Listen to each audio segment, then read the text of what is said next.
El tema de hoy día va a ser activando respuestas divinas, ¿ya? Marcos, donde leímos 1, 9 a 10, habla algo especial que lo vamos a enseñar.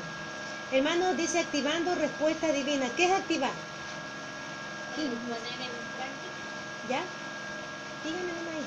O algo que funcione. Algo que funcione. Hermano Julio, ¿tiene algún otro concepto? ¿Qué es activar? Mover, movilizar. Movilizar. ¿Ya?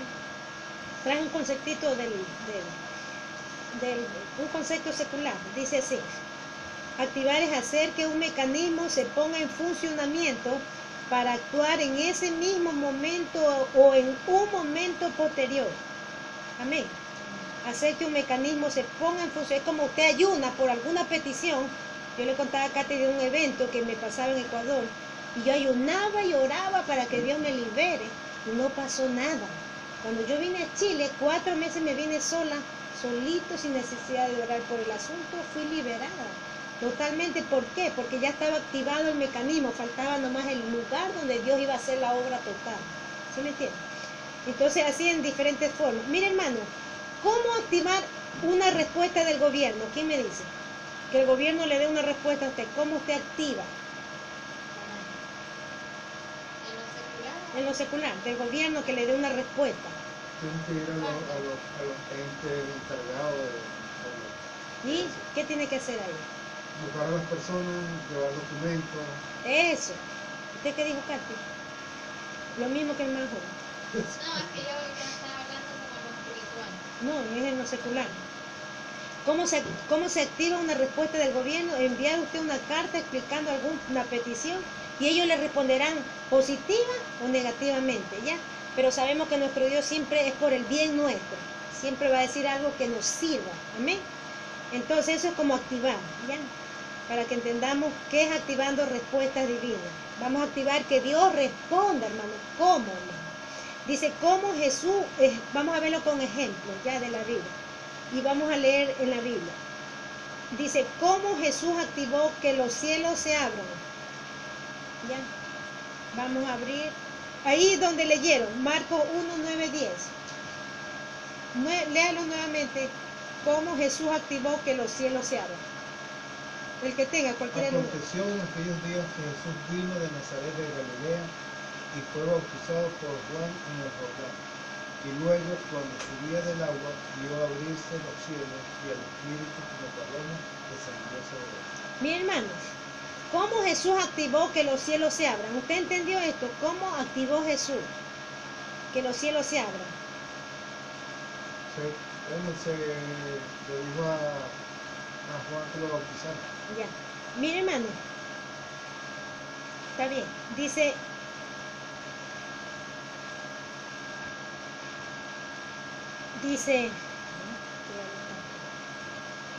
no escatimó quién era él. Dice, aunque era Dios, siguió instrucciones del Padre y esperó el momento y el sitio exacto. ¿Y cuál fue el sitio exacto de esa obediencia de Jesús? El río de Jordán, y que tenía que ser bautizado por Juan el Bautista, no por ningún otro. Fueron las instrucciones del Padre para él. Mire, él siendo Dios no se dijo, oh, yo soy Dios. No, él siguió las instrucciones que Dios le daba, hermano, a través de la ley de Moisés y a través de las profecías que estaban escritas en la Biblia, hermano. Entonces, uno de los puntos para activar que los cielos se abran es seguir las instrucciones de la palabra de nuestro Dios. No hay otro parámetro, no. Alguien le puede decir, no, si tú haces aquí te va a ir todo bien. Le va a ir bien para su mal. ¿Sí me entiende? Le va a ir bien, va a tener quizás economía, va a tener de todo, pero no está siguiendo el patrón de la palabra de nuestro Dios. ¿Y qué provocó esta obediencia de Jesucristo, hermano? ¿Qué activó Jesucristo al esperar cumplir los cuántos años? A los 30 años, ellos que hacían, estaban listos para salir a predicar a los 30 años. Ellos tenían que esperar, mira, hermano, uno se impaciente, a veces quiere, ya, Señor. Y es en el tiempo de Dios. ¿Y qué hizo esa obediencia de Jesucristo? Hay 3 cosas. Ahí, analícela y dígame. Ahí en el versículo, en el texto que leyeron, sí. Hay 3 cosas. Bajar el Espíritu Santo. Que bajara el Espíritu en forma de paloma, 1. vio abrirse los cielos. Abrirse los cielos, 2. ¿Y qué más? Hay otra más. Hay otra palabra más ahí. Otro evento que ocurrió. Subía, Fue bautizado. El 11, ahí está la respuesta. Ajá. Y vino una voz, el 11, de los cielos. Mi hermano, ¿cómo motivó Jesucristo que se cumpla eso? Siendo obediente, hermano, y siguiendo las instrucciones del Padre. ¿Ya? Dice, ¿cuál es la aplicación aquí? Dice, seguir las instrucciones es el requisito para activar las promesas y el propósito de Dios en nuestras vidas. 2, dice, ¿cómo activó Pablo? Vamos a ver otro ejemplo, hermano, en Pablo. Vayan buscando en Hechos 9, del 1 al 2. Dice, ¿cómo activó Pablo que se le revelara el mismo Señor Jesús? Mi hermano, ¿se le reveló quién a Pablo, hermano? Jesús en persona. ¿Ya? Sí, Saulo, respirando aún amenazas y muerte contra los discípulos del Señor, vino al sumo sacerdote y le pidió cartas para la sinagoga de Damasco, a fin de que si hallase algunos hombres o mujeres de este camino, los trajese presos a Jerusalén. Katy, del 3 al 6 ahora, Katy.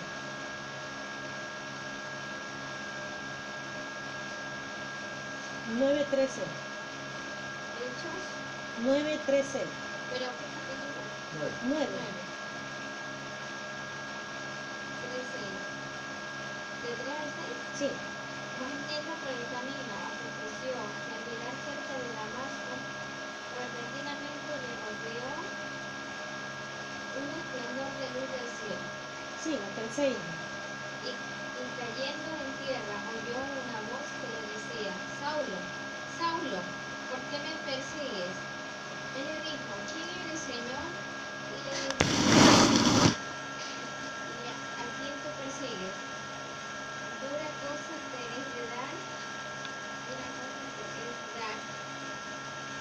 Cosas. voces contra el aguijón. Él temblando y temeroso dijo, Señor, ¿qué quieres que yo haga? Y el Señor le dijo, levántate y entra en la ciudad y se te dirá que debes hacer. Mi hermano, le voy a hacer una pregunta. ¿Cómo usted cree que Pablo activó que se le revelara el mismo Señor? ¿Quién me da respuesta ahí? En sus palabras. ¿Cómo? ¿Cómo activó Pablo que se le revelara el mismo Señor? Él era un hombre violento, hermano. Era un hombre agresivo. Era un hombre, en otras palabras, que estaba haciendo cosas malas al pueblo del Señor. Pero ¿qué había en Pablo, hermano? ¿Qué lo movía a hacer? ¿Por qué Pablo hacía eso? ¿Por qué? Si a él no le estaban pagando para hacer eso. ¿Por qué lo estaba haciendo? Respondo yo. Dice, había pasión y acción. En él había una pasión en lo que estaba haciendo. Dice, queriendo callar a todo aquel que predicase un evangelio diferente al que él conocía. Mi hermano, él pensaba que él estaba en lo correcto. Él pensaba que la gente que estaba predicando a Jesucristo era una blasfema, hermano. Entonces, por eso él fue que se levantó con esa fuerza, hermano. A cortar, es como cuando nosotros vemos que se levantan líderes a engañar a la gente, a guiar a la gente por el camino equivocado. ¿Qué hace el verdadero creyente, hermano? ¿Quién me responde? ¿Qué hace un verdadero creyente que ve cómo se pierden las almas? Se aleja de ahí y trata de salvarlo. Se prepara, uno tiene que prepararse bien preparado para ir a anunciar, para levantarse como un representante del cielo, ¿sí me entiende? Y poder anunciar a la gente las verdades que están escritas en la palabra de Dios. Entonces dice que Pablo, ¿qué hizo? Dice que le dijo, dice, el Señor le dijo que estaba él equivocado. Mire, él provocó a Dios, ¿con qué? Con pasión, hermano. ¿Qué es la pasión? ¿Qué es la? Sí, Es algo vivo, que lo mueve a uno, que lo impulsa a hacer y tomar decisiones así. ¿Sí me entiende? Esa es la pasión que tiene que haber en nosotros. Usted tiene que haber pasión. Por eso usted se levanta a orar, por eso usted viene a la iglesia, no le importa nada, sino que usted quiere venir para aprender, hermano, y para llenarnos de la presencia de Dios. ¿Ya? Entonces, dice, poner el corazón en lo que se haga provocará amor a lo que emprenda. ¿Ya? Lo que hagamos para el Señor tenemos que hacerlo con pasión, hermano, con un sentir fuerte de fe. ¿Ya? Punto 3, son 4 puntos nomás que traje. Dice, ¿cómo activaron José y María sin darse cuenta ser elegidos para traer al Mesías? Dios podía haber elegido a muchos otros, hermano, había muchos candidatos.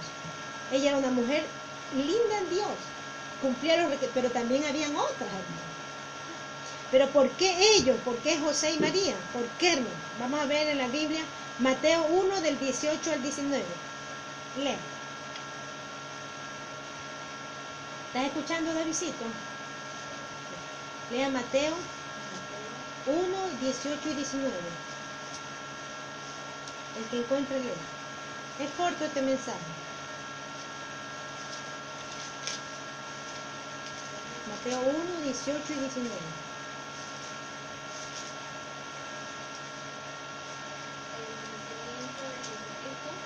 Sí.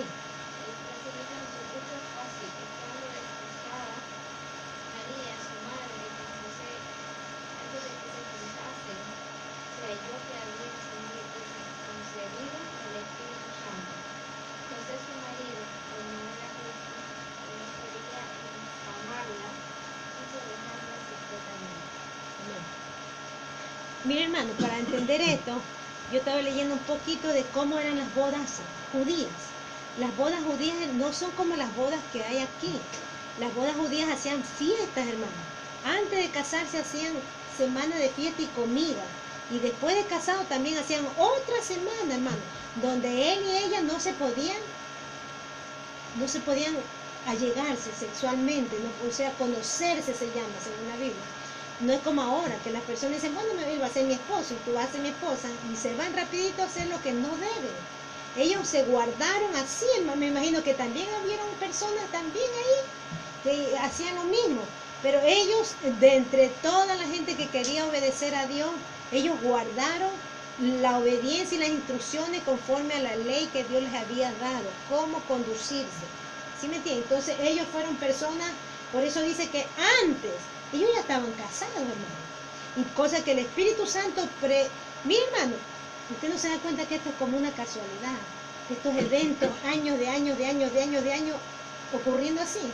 Era un plan de Dios. Ahorita se me vino a la mente, era un propósito de Dios para cuando venga después de esos años de años, el Mesías, hermano.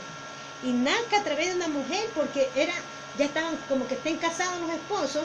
Hay otra semana de celebración donde no se pueden todavía llegar a conocerse. ¿Quién preparó eso, hermano? Dios, hermano, preservando todo lo que han pasado miles de años, pero todo lo que hace Dios lo hace con propósito, hermano. Cuando usted sufre, Dios está ahí probando nuestro corazón. A veces, claro, sufrimos porque somos imprudentes. Hermano, yo descubrí que soy muy imprudente, que le he dado a mi enemigo en las manos la bendición mía para que me la robe suavecito. Y ya le he pedido perdón a Dios, he pasado triste muchos días. He pasado, he dormido bastante, o sea, me he quedado en la cama, no me he levantado de madrugada de la tristeza, meditando. ¿Cómo? Yo sabía, pero no podía dominar este instrumento, hermano. ¿Sí me entiendes? Pero todo lo que Dios hace, lo hace bien hecho y con amor y por amor. Mire, ¿sí entendieron, hermano? Esa costumbre vino desde el tiempo de años atrás, desde el tiempo de Moisés, hermano. Cuando ellos salieron de la esclavitud y empezaron ya a vivir como familias, hermanos, ¿qué pasó? Se implementaron estas costumbres. Pero esta costumbre fue para qué, hermano? Para preparar el momento del nacimiento. ¿Sí entienden, hermano? ¿Sí capta, Katy? ¿No capta? No, está bien. ¿Están las nubes? Es que tiene que llevar el hilo para entender. Mire, esta costumbre se dio en el tiempo de Moisés, no es que Israel estaba en Egipto. Cuando ellos ya salieron de Egipto, Dios le dio a Moisés ¿qué? Instrucciones de cómo conducirse el pueblo de Dios. Todas estas instrucciones estaban para el pueblo de Dios, ellos no sabían nada. Dios les dijo todo. Incluso les decía hasta cuando hagan sus necesidades, hagan tales cosas y hagan todo, hermano. Dios todo les enseñaba al pueblo de Israel. Entonces, mira, esta costumbre Dios la puso desde el principio, que la mujer no se podía acostar con el hombre. Después de casados, ellos tenían que celebrar, yo según lo que leí hasta ayer, una semana más de seguían en fiesta, eran bien fiestas, muchas fiestas, porque a Dios es alegre, hermano, y fiestas y comida y todo eso para que, preparando, hermano, eso yo ahorita se me vino a la mente, ¿por qué de tantos años esa costumbre? Era para preparar este momento, cierra David para que no se salga el calor de la estufa. Preparando ¿qué? El momento del nacimiento, no esté afuera David, no, para que no esté hermano, preparando el momento, contróleme el patio, preparando el momento, hermanos, del día del nacimiento de Jesucristo a través de esta pareja pura, hermano. Ella tenía que ser pura, hermano. ¿Por qué? No es que, mire, en la mitología griega y en la mitología pagana, dice que los dioses tomaban forma de hombre y se llegaban a las mujeres. Y ellas engendraban, incluso hasta los demonios, hermano. Dice que ellos tomaron forma de hombre, se les metieron en hombre y tuvieron relaciones sexuales con las mujeres. Y de ahí nacieron los Refidín, un nombre que hay de gente gigante, que tenían no sé cuántos dedos y todo eso, según la historia, pero que aquí hay referencias también, que tenían algunos dedos. Esto está en la historia, hermano, de cómo era esa clase de gente que habla la Biblia, y que los hijos de los hombres vieron que las mujeres eran, los hijos de Dios vieron que las mujeres en Génesis eran hermosas y se llegaron a ellas. Ahí más o menos se refiere a los hijos que los ángeles, o sea, los ángeles que cayeron prácticamente, esos ángeles, ¿qué pasó? Tomaron forma de hombre y se llegaron a mujeres lindas y hermosas. Y tuvieron hijos gigantes, grandes. De ahí viene una raza grande, diferente. Entonces, Dios, amado hermano, prepara todo. ¿Y cuál es la diferencia con la obra de Dios? ¿Quién me dice aquí? ¿Cuál es la diferencia en que Dios no tomó forma de hombre? Sino que fue un milagro. La diferencia es que fue un milagro, que el Espíritu Santo, que es Espíritu, vino y se posó sobre el vientre de María, y nació Jesucristo por obra. No tuvo un padre terrenal. Él fue hijo del mismo Dios engendrado por el Espíritu Santo de Dios, hermano. Es la diferencia con las religiones paganas, hermano. ¿Sí me entienden? Porque esta es la religión pura y sin mácula y sin mancha delante de Dios, que habla Santiago. ¿Sí me entienden? Entonces, Dios permitió esta costumbre para este momento, hermano. Amén. Todo lo que Dios muchas veces ha preservado es con un propósito futuro, hermano. Viene Cristo en Apocalipsis, en Apocalipsis se habla de la venida de Cristo, y hay tantas cosas que nos enseña la Biblia cómo debemos estar, hermano. Son cosas que Dios las ha preparado desde el principio, hermano. ¿Para qué? Para estar listos nosotros para ese encuentro con nuestro Dios. Amén. No podemos, hermano, descuidar. Usted no esté muy preocupado ni muy afligido por las pruebas. Por ejemplo, mañana yo tengo unas dificultades que se me presentaron, unos asuntos, y vamos a ir al CEREMI a hacer unas diligencias. Yo, con otras personas, hermano, y la preocupación me ha querido resolver, pero digo, no, ¿para qué? Si todo tiene solución en esta vida, todo, hermano. Y si no hay solución en esa forma, habrá otra. ¿Por qué afanarnos y atormentarnos? ¿Sí me entienden? Porque cuando usted se afana y se atormenta, usted descuida la comunión con Dios y se aflige. En cambio, nosotros dice la Biblia, confiad, porque en el mundo habrá ¿qué? Aflicciones, pero yo he vencido al mundo, hermano. Entonces, todo lo que fue escrito allá en el pasado tiene un propósito acá, mi hermano Julio. ¿Sí me entienden? Todo tiene un propósito, nada fue escrito porque sí, todo, ¿no? Amén. Entonces, mire, ¿qué pasó? Que dice que José, ¿qué quiso hacer con María cuando supo que estaba embarazada?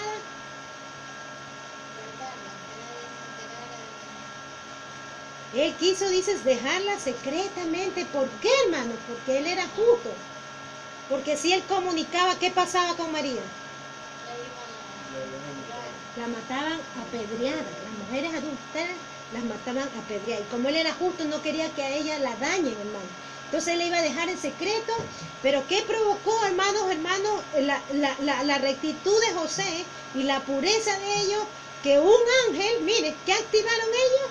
Que un ángel le habló en sueño y le dijo, tu esposa está embarazada del Espíritu Santo. Mire, ellos activaron, hermano, el conducirse en una vida de rectitud, hermano.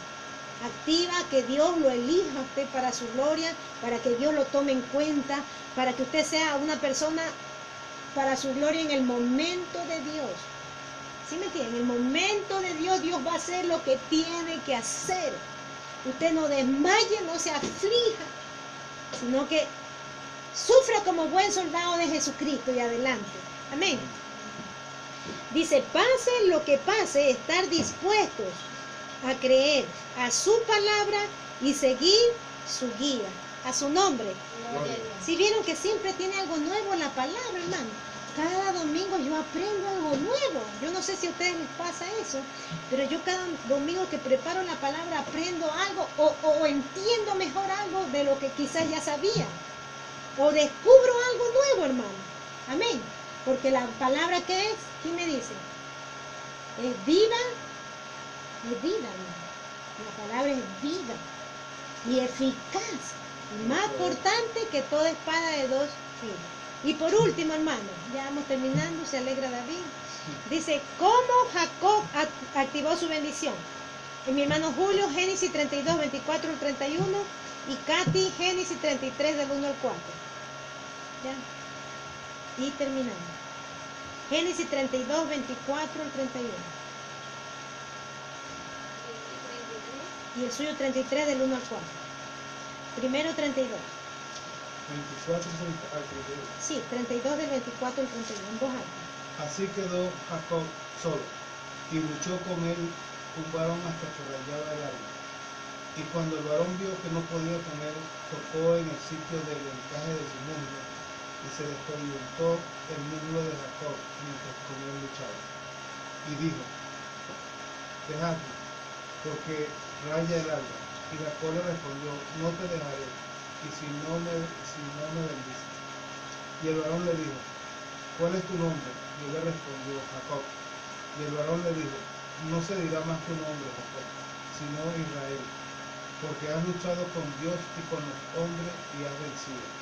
Y entonces Jacob le preguntó y dijo, declárame ahora tu nombre. Y el varón respondió, ¿por qué me preguntas por mi nombre? Y lo bendijo allí. Y llamó Jacob al nombre de aquel lugar Peniel, porque dijo, vi a Dios cara a cara y fue librada mi alma. Y cuando había pasado Peniel, le salió el sol y cojeaba su cabello. Génesis 3. Dice, alzando Jacob sus ojos, miró, y he aquí venía Esaú, y los 400 hombres con él. Entonces repartió en los niños entre Lea y Raquel, y las dos siervas, y puso las siervas y sus niños delante, y luego a Lea y sus niños, y a Raquel, y a José los últimos.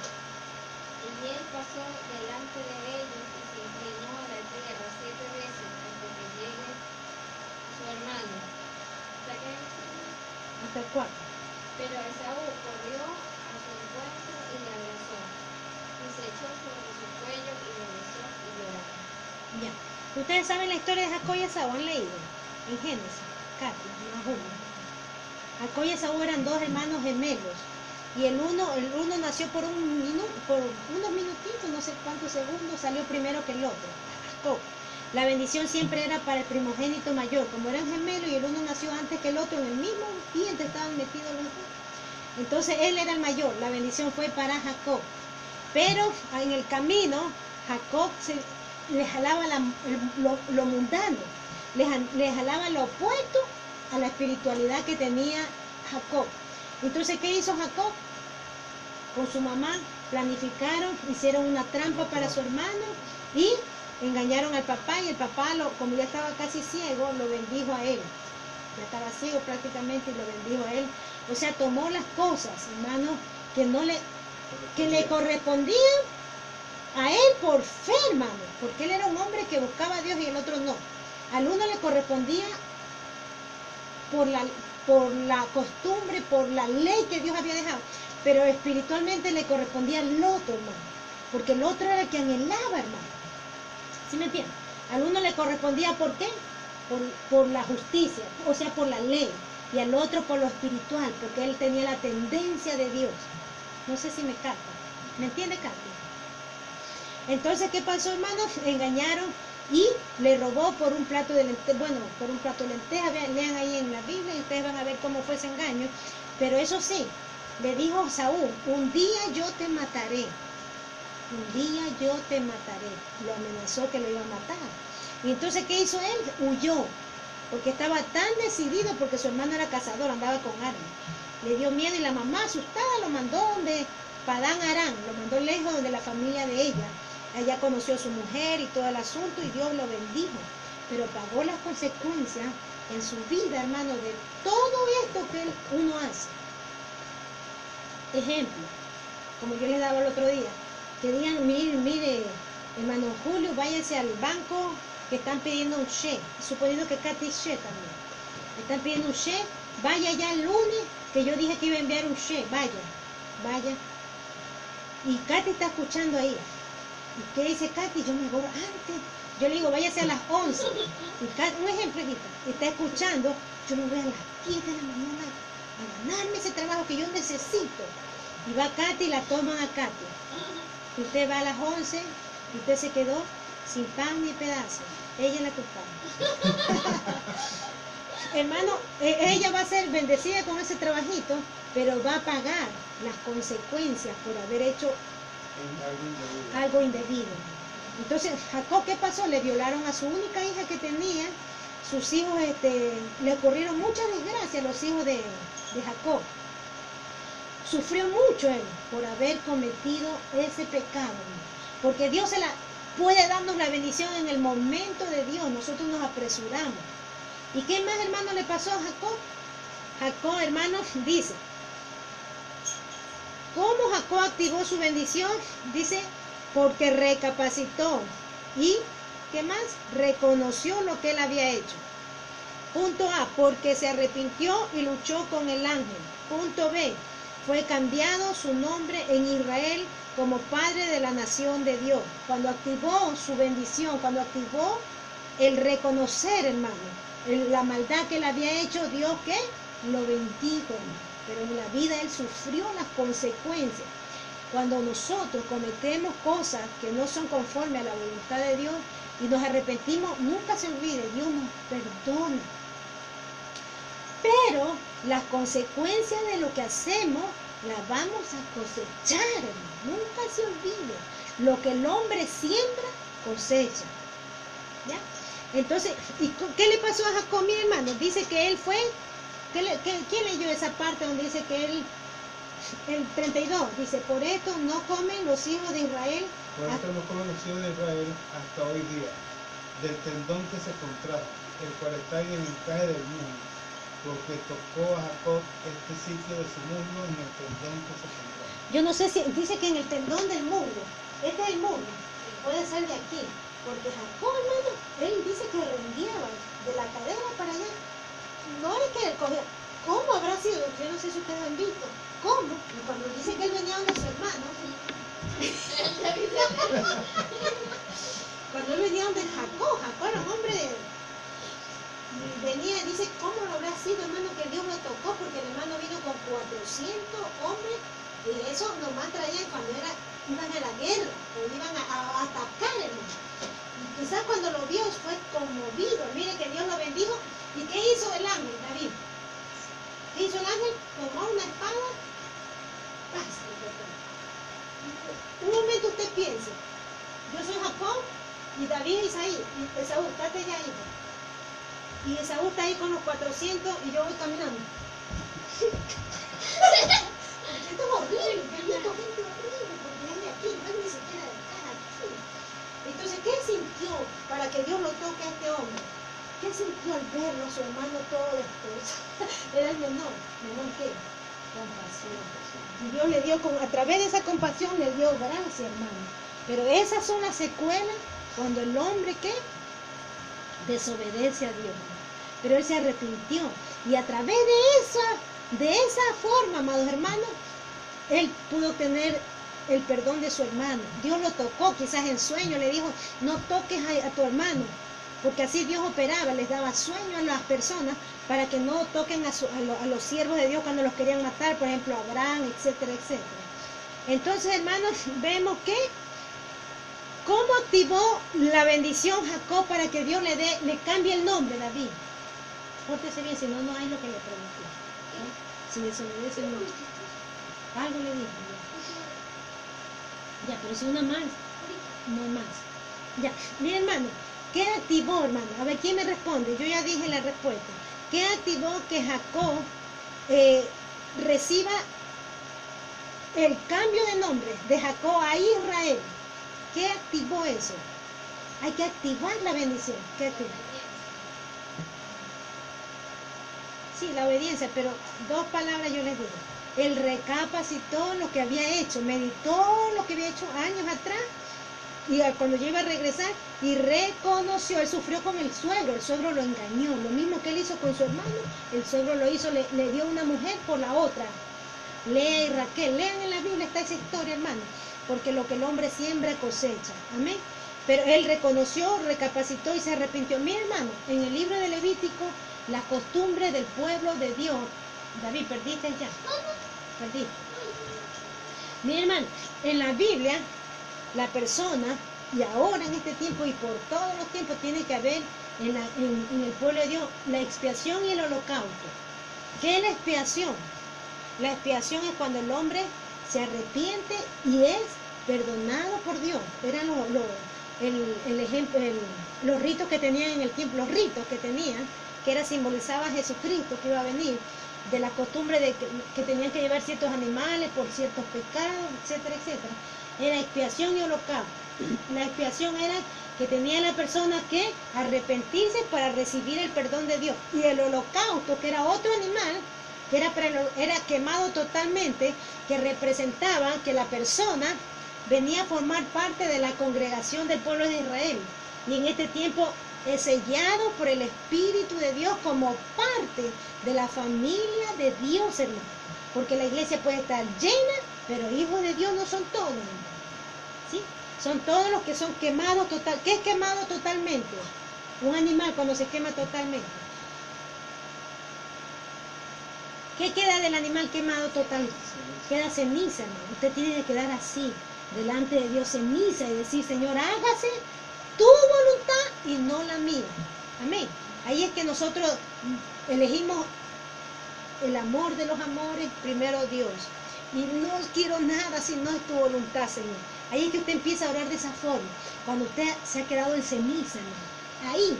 Yo he hablado con muchos creyentes en mi vida, hermano. Y yo les he dicho, usted tiene que esto. No puedo, me da miedo. Es porque aún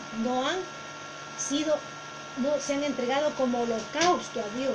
Y quedar en ceniza quiere decir, nada, no soy nadie, Señor. Amén. Y a veces hasta que no le pasen a uno muchas cosas, uno no toma esta decisión en serio. Amén. Aplicación, dice pedir perdón y no dejar que el orgullo nos ponga ceguera. ¿Qué es el orgullo, hermano?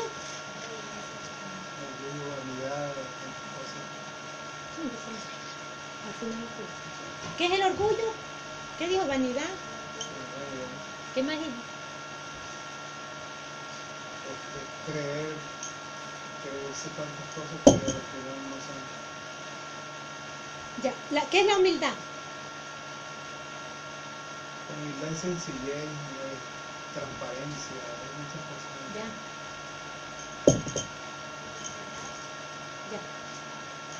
La humildad que habla en la Biblia en realidad es la que hace que el hombre busque a Dios.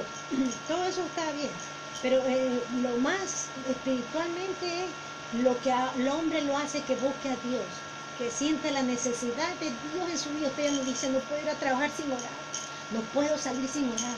Ya usted depende solo del cielo, hermano. ¿Sí me entiende? Eso es ser humilde, dependencia a nuestro Dios. ¿Sí me entiende?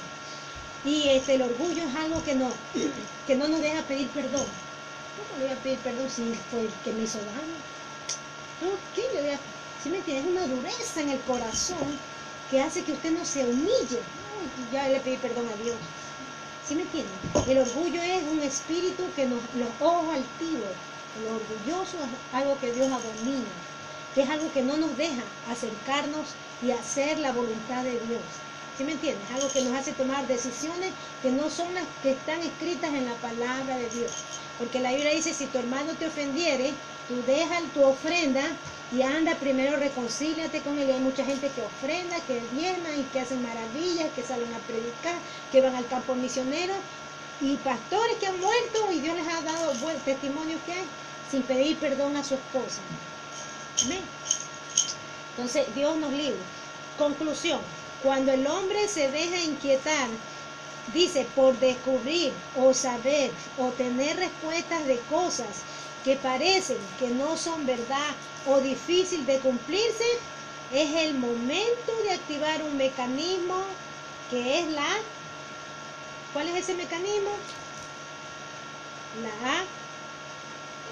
La activación. Es la decisión, dice aquí. Decidió. Dice, el momento de activar un mecanismo es la decisión. Decidirse a proclamar su palabra, sus promesas. Decidirse a caminar en obediencia a lo escrito en la palabra. Decidirse a tomar lo que es nuestro, sus bendiciones. Y decidirse ahora es la hora de empezar. Amén. Ahora. Amén. Que Dios nos ayude, hermano, en esta palabra.